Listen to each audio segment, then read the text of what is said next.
వేరే కాల్ వచ్చింది, అందుకే కట్ కస్టమైజ్ చేస్తుంది. ఇప్పుడు చెప్పండి, అంటే మీరు ఇప్పుడు నేనేమంటున్నానంటే మీ సువార్తలలో మా యేసు తప్ప వేరొక దేవుడు, మా యేసే దేవుడు, మా యేసుని ఒక్కడే పూజించాలని చెప్పేసి నేను మా ఇంట్లో రాముని పూజించుకుంటా మా ఇంటి కడుగు వచ్చి అంటున్నాడు.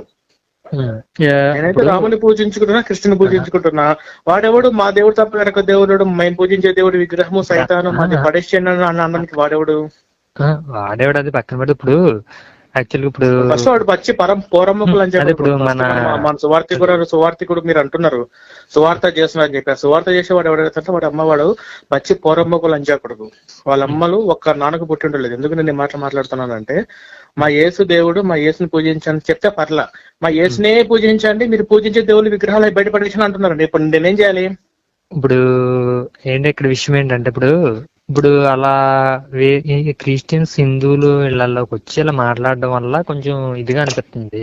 అదే కదా ఇప్పుడు మీరు ఎవరన్నా అంటే రిసీవ్ చేసుకోలేకపోతున్నారు. వీళ్ళు ఎలా మాట్లాడుతున్నారు ఏంటని రిసీవ్ చేసుకోలేకపోతున్నారు. మీ అమ్మని తిడితే మీ నాన్న తిడితే మీరు ఊరుకుంటారు, మీ ఇంటి కాడికి వచ్చి మీ నాన్న తిడితే మీరు టాపిక్ అమ్మ నాన్న టాపిక్ ఎగ్జాంపుల్ చెప్తున్నా, మీరు ఊరుకుంటారా? ఎగ్జాంపుల్ కూడా టాపిక్ ఎగ్జాంపుల్ మనకి ఇది కావాలి. ఇప్పుడు మరి నా తల్లి లాంటి నా దైవం, నా హిందూ ధర్మాన్ని మా ఇంటి కాడికి వచ్చి తిడితే ఎందుకు ఊరుకోవాలి?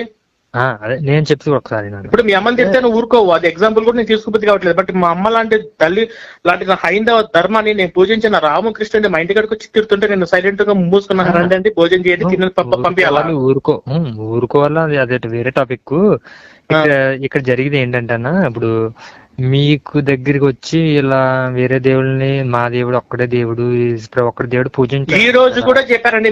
మా ఫ్రెండ్ వరంగల్ లో రాజు అన్న ఒక అబ్బాయి ఉన్నాడు. రాజు వాళ్ళ ఇంటికి నువ్వు ఫోన్ చేయడానికంటే ముందు డిస్కషన్ జరిగింది.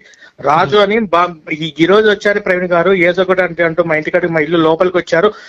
రాజు గారు ఇవాళ ఏం జరిగిందో కొంచెం మీరు చెప్తున్నారు సార్, చిన్న వర్క్ ఉంది. నమస్కారం అండి, నా పేరు రాజు, గుణపాల్ రాజు.